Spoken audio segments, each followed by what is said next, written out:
নারায়ণগঞ্জের রূপগঞ্জ উপজেলার বিভিন্ন হাট বাজারে শীতকালীন সবজির উপস্থিতি অনেক বেড়েছে। কৃষকদের উৎপাদিত এসব পণ্য বাজারে আসায় ক্রেতা বিক্রেতাদের কেনাবেচা জমে উঠেছে। শীতকালীন সবজি সরবরাহ বাড়লেও দাম তেমন একটা কমতে দেখা যায়নি। এতে করে ক্রেতাদের মাঝে ক্ষোভ দেখা গিয়েছে। তবে ভালো মূল্য পেয়ে সবজি উৎপাদনকারী কৃষকরা অত্যন্ত খুশি।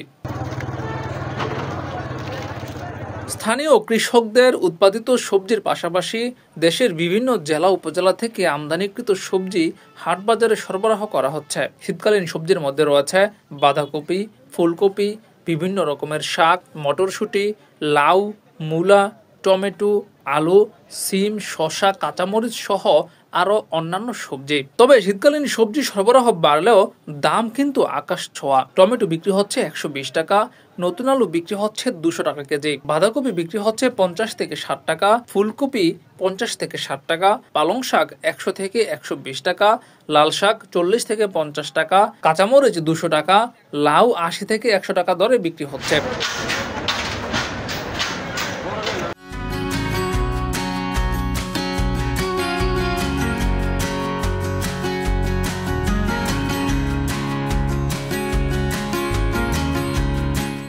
বাজারে সরবরাহ ভালো থাকার পরও দাম নিয়ন্ত্রণে রাখতে না পারার কারণে ক্রেতারা হতাশ।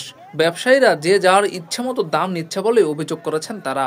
এসব ব্যাপারে মনিটরিং করার জন্য কেউ নেই। উপজেলা প্রশাসনের পক্ষ থেকে যদি বাজার মনিটরিং করা হয় তাহলে হয়তো দাম অনেকটা কমে যাবে বলে মনে করছেন ক্রেতারা। তবে কৃষকদের অভিযোগ, বাজারে পাইকারি দাম সাধারণত সঠিক থাকে, তবে খুচরা বিক্রেতারা সিন্ডিকেট করে দাম বাড়িয়ে দেয়। এই বিষয়ে রূপগঞ্জ উপজেলা নির্বাহী অফিসার সাইফুল ইসলাম বলেছেন, বাজারে সবজির মূল্য নিয়ন্ত্রণে রাখার জন্য উপজেলা প্রশাসনের পক্ষ থেকে বাজার মনিটরিং করা হবে। পাশাপাশি কোনো সিন্ডিকেট যদি তাদের ইচ্ছাকৃতভাবে মূল্য বৃদ্ধি করে এবং তার প্রমাণ পাওয়া যায় তাহলে যথাযথ ব্যবস্থা নেওয়া হবে। জিয়াউর রহমান, যুগের চিন্তা।